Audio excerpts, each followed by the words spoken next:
오늘 본문 말씀이 왜 필요한가? 내 영혼을 위해서 절대적으로 필요합니다. 육신의 양식은 떡이지만 영혼의 양식은 말씀입니다. 영혼의 양식, 말씀이 없으면 죽은 영혼입니다. 그래서 구약성경 사무엘상 17장에 보면 육신의 양식에, 육신의 것에 모든 것을 걸고 있는 골리앗과 영혼의 소중함을 생각하여 영혼의 양식을 주시는 하나님을 붙드는 다윗과의 싸움에서 누가 이기느냐? 다윗이 이긴 것입니다. 골리앗은 그 영혼 속에 하나님이 없습니다. 하나님의 백성, 너희들이 부르는 하나님, 누가 이 전쟁에서 이기는가 봐라 하고는 하나님의 백성들을 아주 폄하하게 그렇게 했던 골리앗은 모든 관심이 육신의 것에 치중되었습니다. 머리투구부터 자기 몸을 보호하는 모든 무기들이 다 자기 몸보신하는 것으로 끝나지만 영혼은 하나님이 없었습니다. 육신을 위하여, 떡을 위하여 사는 삶이었습니다. 그런데 다윗은 그의 몸을 보호하는 장구는 하나도 없었습니다. 목동이 다 떨어진 옷을 입고 있었습니다. 그래도 그 영혼은 골리앗이 갖지 못하는 양식으로 풍족한 다윗입니다. 전쟁의 승패는 창과 칼에 있지 아니하다. 이 전쟁은 하나님께 속한 것이기 때문에 너희들을 내 손에 붙이실 것이라고 한 다윗 싸움에서 다윗이 이겼는데요. 이 말씀을 또 우선순위가 영혼이 되어 있다. 그래서 요한 3서 1장 2절에 사랑하는 자여 네 영혼이 잘된 같이 범사에 잘되고 강건하기를 원한다고 말씀하셨습니다. 오늘 이 17장 말씀이 예배 시간에 우리 각자에게 영혼이 다시 일어서는 귀한 말씀이 되기를 바랍니다. 제 설교가 아닙니다. 제 설교를 통하여 성령님이 각자에게 말씀하시는 생명의 말씀이 있습니다. 그 말씀을 오늘 꼭 만나셔야 됩니다. 왜 17장 마태복음 17장이 필요한가? 16장 때문에 그렇습니다. 16장의 구조를 살피면 7년의 풍년과 7년의 흉년 같은 사건이 일어납니다. 이게 우리 삶의 한 단면이기도 하잖아요. 우리가 잘 아시는 것처럼 세상이 나를 누구라 하느냐 이렇게 합니다. 너희는 나를 누구라 하느냐. 그때에 순발력이 있는 베드로가 주는 그리스도시요 살아계신 하나님의 아들이십니다라고 했을 때에 주님께서 엄청나게 칭찬하셨어요. 바요나 시몬아 네가 복이 있도다. 이것을 알게 한 것은 네 혈육이 아니고 하늘에 계신 내 아버지께로다. 내가 이 반석 위에 교회를 세우니 음부의 권세가 이기지 못할 것이다. 내가 네게 천국 열쇠를 주노니 네가 땅에서 매면 하늘에도 매일 것이요 땅에서 풀면 하늘에도 풀리리라. 이렇게 말씀하셨습니다. 성경 전체에, 신구약 성경 전체에서 이 베드로만큼 이런 칭찬과 축복을 물붓듯이 부음받은 사람이 없습니다. 구약 성경의 아브라함, 하나님이 칭찬한 것, 창세기 22장에 이삭 바칠 때에 아브라함아 그 아이에게 손을 대지 말라. 네가 네 독자 네 아들이라도 나에게 이렇게 드리니 이제야 네가 나를 경외하는 줄 알았노라. 그 칭찬으로 끝났지요. 또 구약의 솔로몬 1000번째 드릴 때에 하나님이 네 소원이 뭐냐? 듣는 마음, 판단력, 지혜, 총명 주시옵소서. 솔로몬이 이것을 구하며 여호와께서 그 마음에 너무너무 합한지라, 마음에 드는지라 최고로 좋았습니다. 그때 하나님께서 말씀하시잖아요. 다른 사람은 다 장수, 부귀, 원수 갚는 것 이런 것을 쭉 기도 제목으로 놓고 구하는데 너는 듣는 마음, 백성을 판단하는 총명과 슬기를 구하니 내가 너에게 총명과 슬기와 지혜와 명철을 주겠다. 그리고 또 네가 구하지 아니하는 부귀와 영화도 너에게 주겠다. 내 평생에 너처럼 이렇게 복받는 임금이 절대로 없다. 그렇게 하나님이 말씀하셨지만 베드로의 칭찬에 비하면 아무것도 아닙니다. 어디 천국에 창고 문을 갖다가 이렇게 준다는 말씀을 솔로몬의 말씀 속에 없습니다. 또 예수님께서 마태복음 8장에 백부장의 믿음을 보시고 칭찬하시잖아요. 주님 말씀만 하시더라도 우리 집에 있는 하인이 나을 텐데 이렇게 친히 오십니까? 나도 군의 몸을 담고 있고 국가의 녹을 먹으면서 내 신하 내 부하에게 이리 해라 저리 가라 하면 좌양잣 우왕우 하는데 주님 말씀만 하시더라도 내 집에 있는 하인이 병 나을 텐데요 어떻게 감히 이렇게 오십니까? 그때 주님이 이스라엘의 이만한 믿음 가진 자를 보겠느냐 하고 칭찬했지만 베드로처럼 칭찬하지 않았습니다. 마태복음 15장 가나안 여인요 딸이 귀신 들려가지고 단 1시간이 급합니다. 그래서 주님 앞에 와서 막 그냥 고쳐달라고 하니까 주님께서 이스라엘 외에는 내가 보냄을 받지 않았다. 걔들에게 어떻게 떡을 줄 수 있느냐. 이 여인이 너무 다급하니까 마음에 막 불이니까 주님 걔들도 주인의 상에 떨어지는 부스러기 먹지 않습니까? 그때 주님께서 여자여 내 믿음이 크도다 그렇게 칭찬했지만 베드로의 칭찬에 비하면 아무 칭찬도 아니죠. 베드로의 칭찬은 주님의 몸을 베드로 신앙 고백 위에 세우겠다고. 그리고 음부의 권세가 이기지 못하도록 영권 주시겠다고. 그리고 천국 열쇠를 그 입에 줘서 땅에서 매면 하늘도 매일 것이요 땅에서 풀면 하늘도 풀리리라는 천국 열쇠, 천국 곡간지기에 키를 주겠다고, 입에다가 주겠다고. 대단한 축복인 더 큰 축복은 아무에게도 한 번도 말씀하지 아니하신 십자가의 말씀입니다. 주님께서 예루살렘에 올라가서 장로들과 대제사장과 서기관들이 고난을 받고 3일 후에 다시 살아나셔서 이 계획을 제자들에게 비로소 말씀하셨어요. 이 비밀을 아브라함도 듣지 못했습니다. 모세도 듣지 못하고요. 그런데 베드로에게 비로소 주님이 속에 있는 깊은 것을 드러내셨으니 여기까지는 7년의 풍년입니다. 그런데 여기를 정점으로 하여 제자들이 한결같이 하루아침에 무너진 여리고 성처럼 다 무너지는 거예요. 근심 걱정, 주님이 십자가에 달려 돌아가시면 어떻게 되는 거야 우리가? 그리고 제일 다혈질이고 자기 자신을 잘 다스리지 못한 베드로가 주님 앞에 나서서 항변했다고요. 항의했는데 그게 도저히 제자가 스승에게 할 것이 못되지요. 언어의 뜻은 주님에게 협박성의 얘기를 했다는 거예요. 이런 일이 절대 일어나면 안 됩니다. 이렇게 했다는 것이죠. 그러면 주님께서 잘 타일러야 되는데 베드로의 말이 끝나자마자 주님께서 타타나 하고 주님이 퍼부었으니까 엄청난 언어 충격 받지요. 우리가 그런 걸 갖다가 언어 폭력이라 그러잖아요.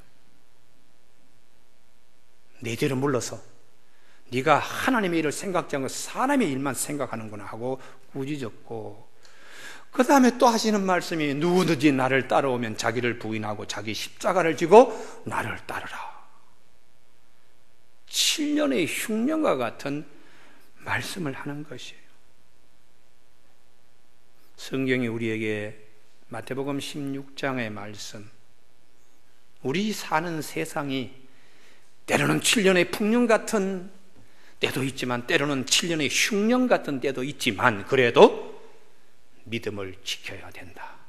이게 오늘 17장의 말씀입니다.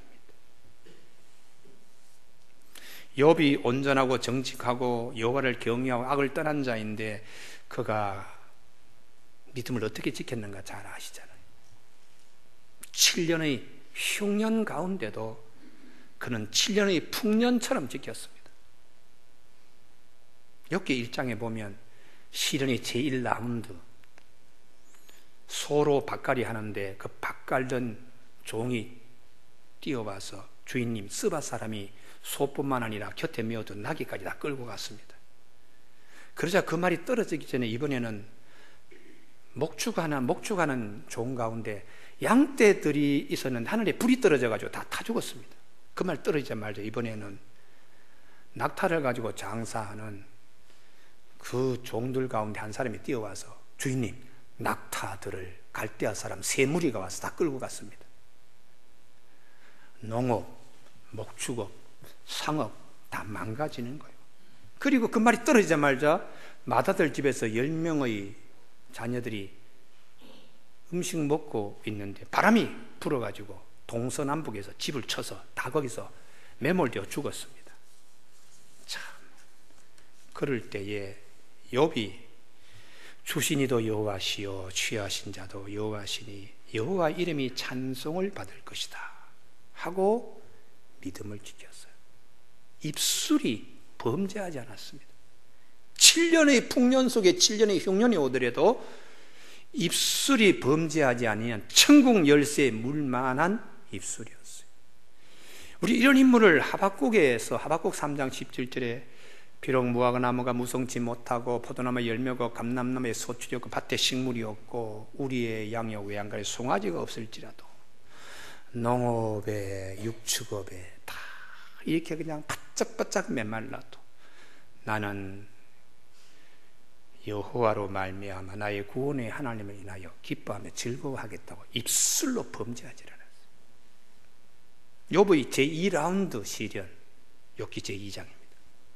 그렇게 다 잃어버리고 입술로 범죄하던 이거 욥에게 이번에는 발바닥부터 서서히 그냥 욕창이 고름이 터지는 피부병이 이제는 무릎까지 오더니 이제는 배꼽까지 오더니 이제는 등짝을 지나서 머리 정수리까지 죄 전부 다 고름이 터지는 그 피부병으로 온몸을 고통받고 있을 때에 너무 견디기 어려우니까 질그릇을 깨뜨려 가지고 그 날카로운 몸으로 온몸을 긁어도 그 가려움이 가지 않는데 거기에다가 부인이 찾아와서 여호와 욕하고 죽으시오.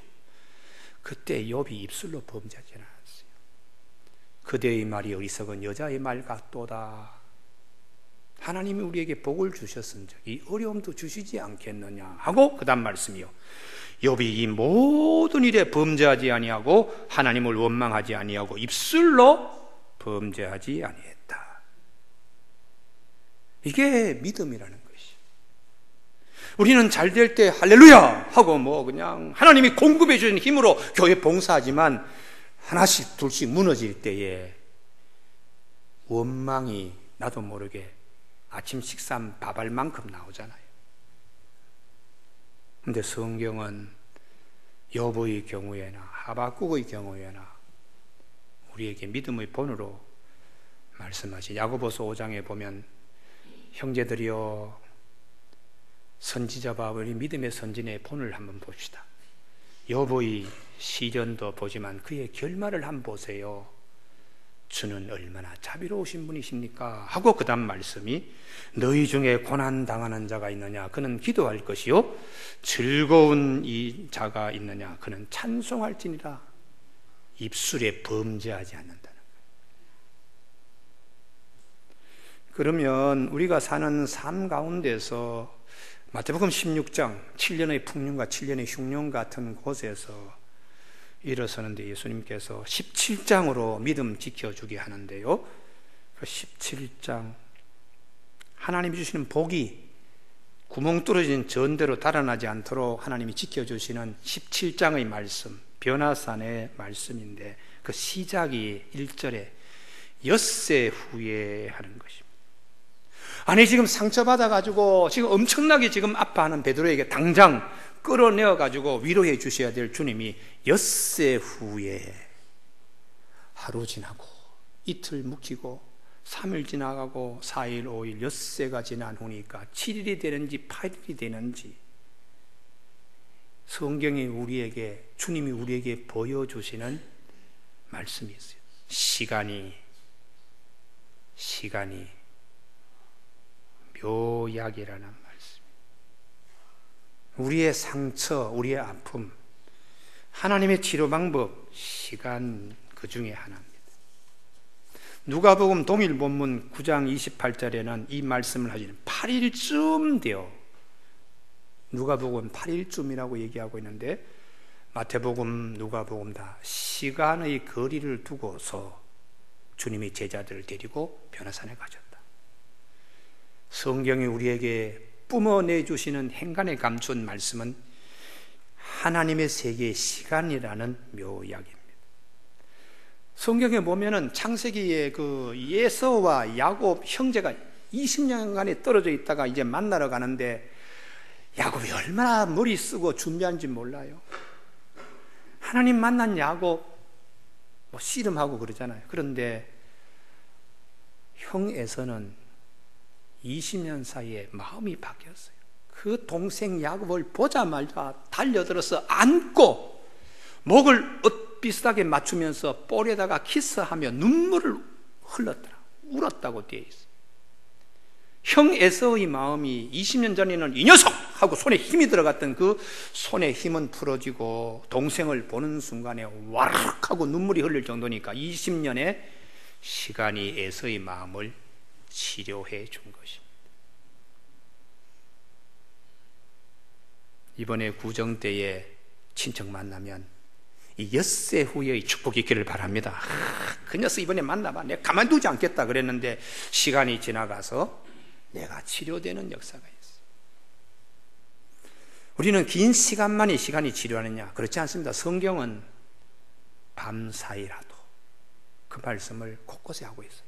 창세기 1장에 하나님께서 무엇을 창조하시고 저녁이 되고 아침이 되니 이는 첫째 날이라 둘째 날이라 저녁 시간에 하나님께서 내일을 준비하도록 다시 우리에게 말씀하시는 회복의 역사가 있어요. 낮에 막 힘들고 어려운 일, 창조적인 내일을 맞이하도록 저녁이 되고 아침이 되는 그 시간. 그래서 하룻밤 자고 일어나면 어제 그렇게 다투고 싸운 일이 아무 일이 없는 것처럼 또 그렇게 지나가잖아요. 이게 시간이 하나님이 그것을 위해. 그래서 에베소 4장 26절에 분을 내어도 죄를 짓지 말고 해가 지도록 분을 품지 말고 마귀에게 틈을 주지 말라. 시간이라는 하나님의 이 치료 묘약 이 안에 내 자신이 아멘 하고 이렇게 되어야 돼요. 주님이 마태복음 6장 34절에 내일 일을 위하여 염려하지 말라. 내일 일은 내일이 염려할 것이요 그날의 괴로움은 한날로 족하다. 내일 가서 또 붙들고 염려하라는 말이 아니잖아요. 내일이라는 시간이 해결할 거다. 시간이 해결해. 너는 오늘 이것을 끝내라고 그렇게 주님이 말씀하시잖아요. 그래서 우리는 이 말씀 앞에 한 시간 한 시간이 얼마나 우리에게 중요한 것인가. 에베소 5장 16 세월을 아끼라. 시간이 하나님이 어떻게 치료하시고 치유하시고 내 마음에 병들고 곰겨있는 부분을 하나님이 어떻게 하시는가, 이런 부분에 대해서 술 취하지 말라. 술 먹고 해결하려고 하지 말라. 술 먹고 해결하려고 하지 말고.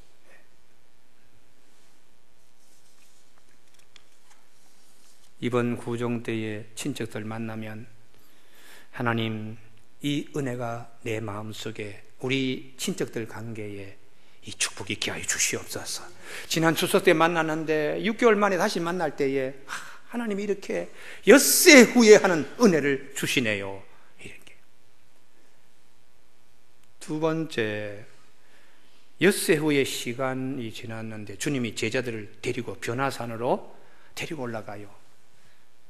수평적인 자리에 수직적인 자리로 주님이 데리고 올라가시는데 왜 변화산이 필요할까요?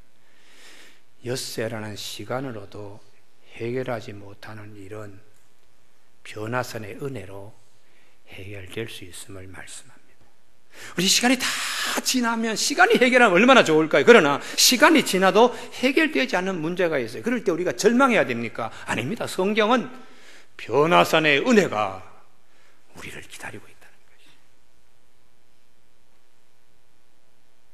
마가복음 5장에 혈병 걸린 여인 12년 동안에 의원 만나고 있는 재산 다 쓰고 했지만 시간이 그를 해결시켜 주지 못했어요. 오히려 병이 더 중화해졌던, 시간이 지났으면 지날수록 더 악화되는 거예요. 시간이 배반하는 거예요. 그렇다고 이 여인이 절망합니까? 그렇지 않습니다. 내가 주님의 옷이라도 만지면 하고 믿음의 선물, 은혜의 선물을 붙드는 자리로 갑자기 신앙이 확 이렇게 일어서는 거예요. 그래서 예수님 뒤에 와서 부끄러움을 개의치 않고 예수님 옷을 딱 잡는 순간에 병의 근원이 나아버렸어요. 시간이 지나서 해결되지 않는 문제를 하나님은 은혜의 세계가 있음을 우리에게 말씀하고 있습니다. 교회 여러분, 출애굽할 때에 홍해바다에 섰을 때 이스라엘 백성들이 막 모세 원망하죠. 당신 따라 나서고 시간 투자한 거 아깝다는 얘기 아니겠어요? 원망하는 입술로 다 바뀌었어요. 그때 하나님께서 절대로 투자한 시간을 아깝지 않다고 홍해바다에 길을 열어주심으로 은혜의 바다에 들어가게 하나님이 하셨어요. 우리 믿음 생활하는데 하나님, 내가 60년을 하나님을 믿었습니다. 그런데 제가 지금 이게 남은 게 뭡니까? 시간 투자 헛된 것입니다 하고 노년에 신앙이 떨어지는 분들이 더러 있습니다. 여러분, 절대로 그러면 안 됩니다. 우리 앞에 하나님의 은혜의 세계가 있습니다. 할렐루야. 그 은혜의 세계에 우리가 다 함께 기쁨으로 뛰어들어가야 돼요. 오늘 베드로가 음부의 권세가 이기지 못하도록 교회를 너 반석 위에 내가 세우고 천국 열쇠를 준다고 그렇게 된 베드로가 갑자기 그냥 주님으로부터 엄청난 상처를 받는데, 이 베드로가 변화산에서 엿새 동안 지나도 해결되지 못한 마음의 상처가 기쁨으로 확 바뀌는 것입니다. 4절, 주여 우리가 여기 있는 것이 좋사오니 만일 주께서 원하시면 내가 여기서 초막셋을 짓되 하나는 주님을 위하여 하나는 모세를 위하여 하나는 엘리야를 위하여 하리이다 하고 마음이 확 바뀌는 거예요. 변화되는 것입니다. 우리 대한민국에 많은 변화가 있는데 정말 변화되어야 될 곳은 여성들의 마음이고 남성들의 마음입니다. 죽으라고 젊은 희생, 가사일 노동하고 자녀 키우고 나중에는 시집장가 다 보내도 또 뭐 여러 가지 문제 있을 때에 제일 마음 고생하는 것이 우리 여성들이 그래서 여성들이 노년에 우울증이 많고 공황장애가 많고 치매가 많은 것은 위로받아야 되고 치유되어야 되는데요. 또 우리 남성들은 40대 50대 열심히 직장생활하고 돌아보니까 벌써 자녀들은 이제 대학 들어가야 되고 결혼시켜야 되고 뭐 이런 등등 일이 너무너무 많이 이렇게 있는데 스트레스 때문에 감당하지 못하여 비극적인 결정을 하는 거예요. 정신적인 부분에 오늘 베드로의 기쁨이 우리들의 기쁨이 되어야 됩니다. 할렐루야. 하나님이 베드로가 변화산에서 그렇게 마음이 기쁜 이 기쁨이 오늘 내 안에 내 마음이 되게 하여 주시옵소서. 이렇게 우리가 되어야 돼요. 대학에 강의를 하면서 학생들에게 미안했어요. 제가 대학 강의 한 30년 했더라고요. 빚을 내어가지고 국가장학금이라고 빚을 내어가지고 졸업하고 나면 이제 갈 데가 없으니까 졸업 한 학기 연기한다고 자꾸 연기 신청 내고 그렇다고 그냥 어서오세요 하는 직장도 없고 빚만 잔뜩 진 젊은이들이 사회를 바라볼 때는 지금 너무나 마음들이 아픈 거예요. 직장도 구해야 되지, 또요 집도 사야 되죠, 결혼도 해야 되죠, 자녀들 길러야 되죠. 첩첩산중인 거예요.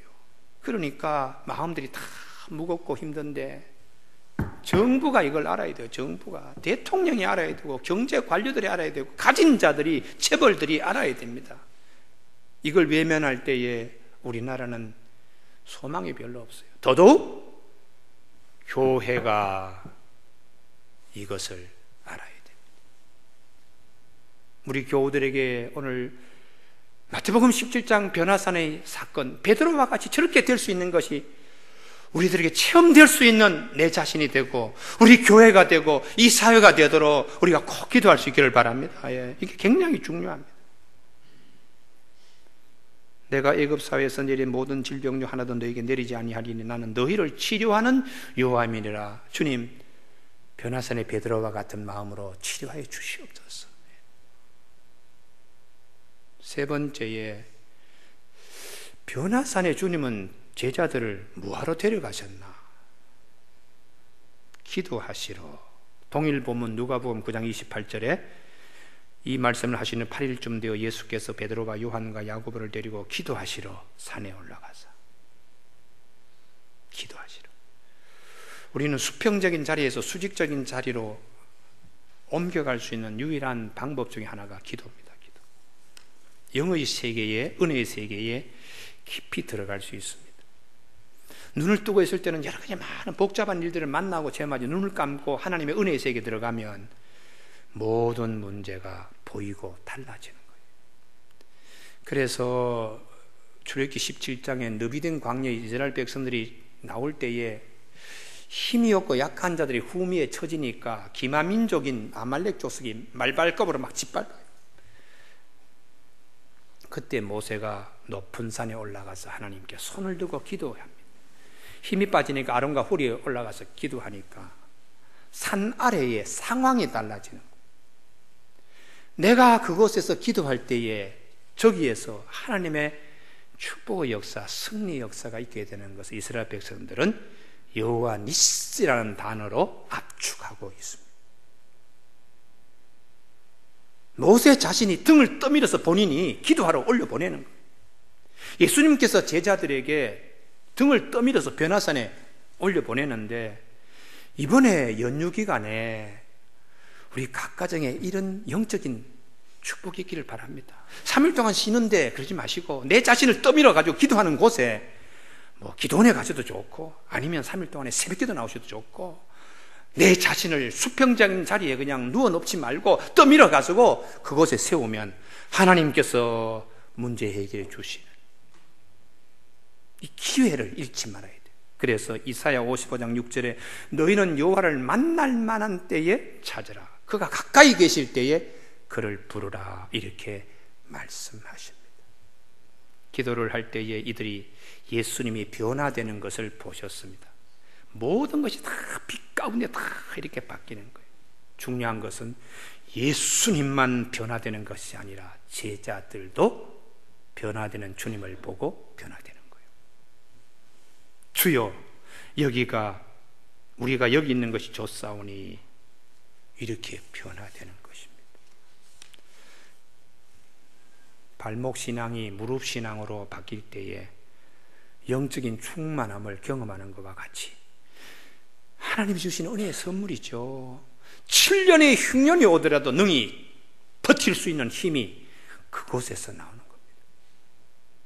그래서 구약 성경의 사무엘상 1장에 한나라고 하는 여인, 우리에게 귀 익은 사건 아시잖아요.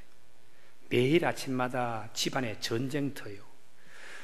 두 번째 부인 나와서 그 첫째 아들을 그냥 아들 데리고 자꾸 행가리 치면서 자꾸 자랑할 때마다 속에서 격동되는 마음은 시간이 지나도 해결되질 않아요. 그래서 할 수 없이 회막으로 하나님 앞에 나가서 오래 기도합니다.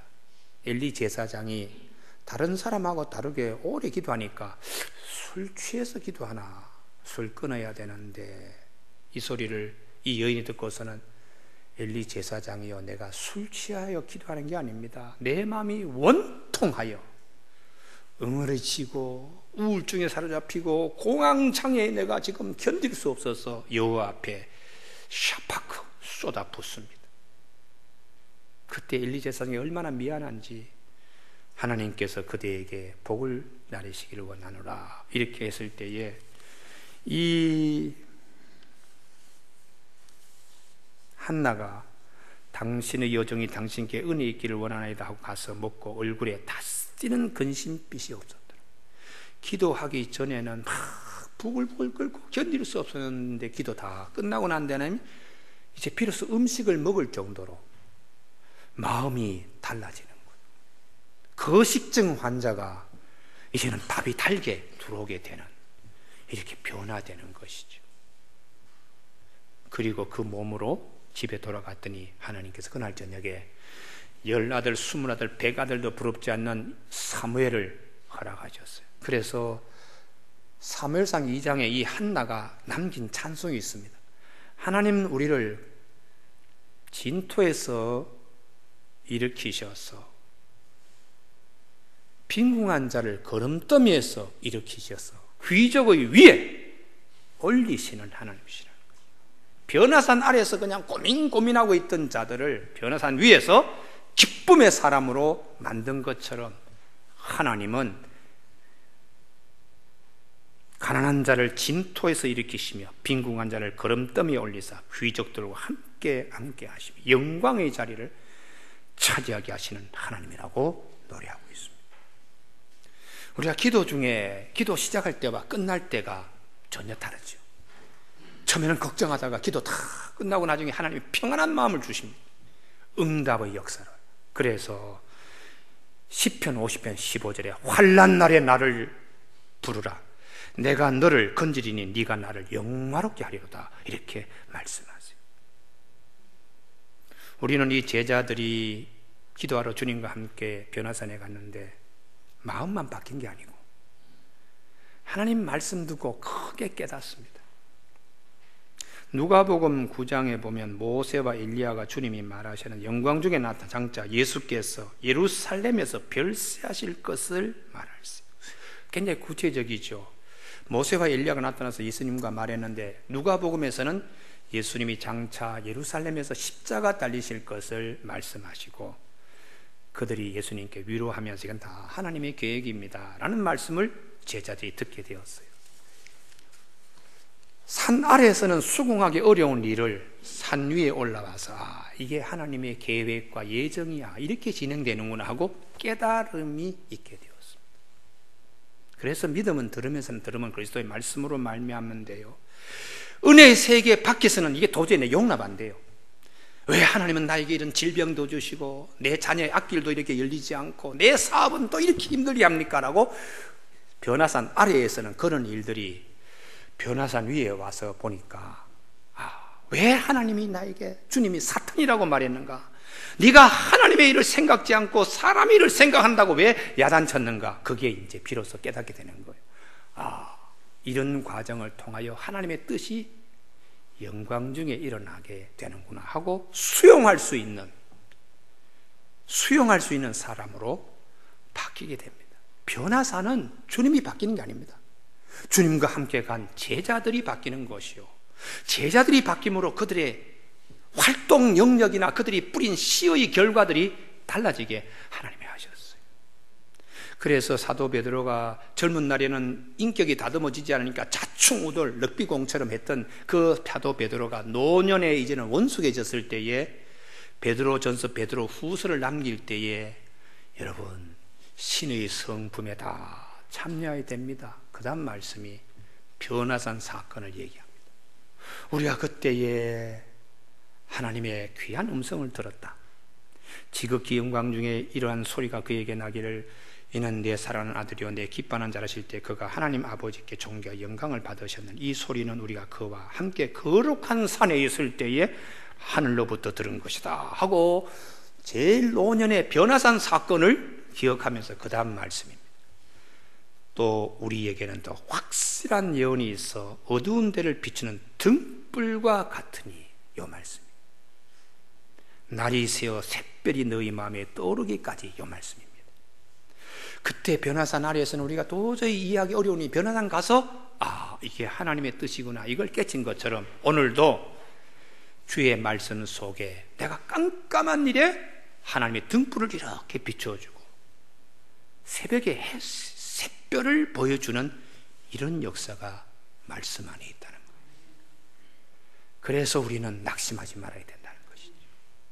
그래서 우리는 말씀에 묵상하고 주여 말씀하옵소서 주의 말씀대로 제가 하겠습니다 이렇게 고백되어진다는 겁니다. 이번에 3일 연휴 가운데서 텔레비전 그냥 3일 동안 내일 보는 것보다 한번 이 경험들이 있기를 바랍니다. 할렐루야.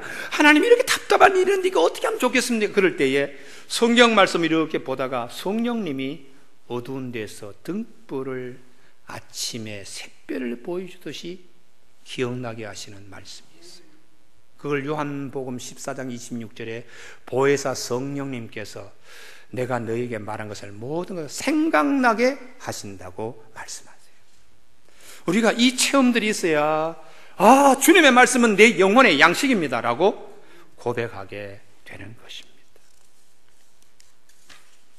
마지막 세 번째의 변화산에 올라가서 하나님 나라를 미리 맛보게 돼요. 이것을 우리 판넬 베르겐 역사신학자가 우리가 앞으로 닥칠 미래, 종말론적인 미래가 앞에 지금 와서 미리 맛보기로 시사회, 시음식, 시승, 모델하우스 이렇게 마지막 역사의 시간이 예수님과 더불어 미리 와서 우리가 함께 경험하게 되는 하나님의 사건으로 얘기하고 있습니다. 부활도 마지막 시간에 예수님 안에 있는 자들이 어떻게 될 것을 미리 시사회에 참석하고 시승식에 오르게 하고 시음식에 참여하게 하고 모델하우스를 보여주듯이 미리 맛보기로 보여주는 사건. 이걸 신학적인 용어 어려운 말로 선치된 미래라는 것이, 선치된 하나님의 사건, 종말론적인 미래가 앞당겨서 우리 안에 온 사건이라.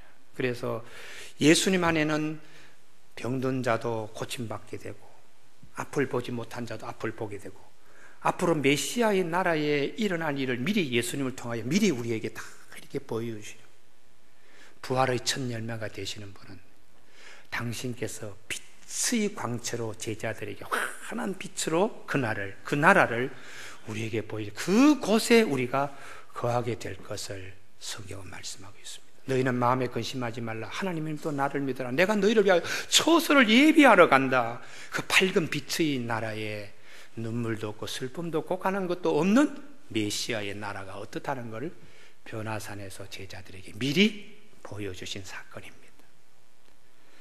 에베소 5장 8절 너희가 전에는 어둠이더니 이제는 주 안에서 빛이라 빛의 자녀들처럼 행하라 이렇게 말씀하셨어요. 오늘 산상변묘주의를 맞이하여 우리 온 교우들에게 빛의 자녀의 축복이 꼭 있어지길 주님의 이름으로 축원합니다. 기도하시겠습니다.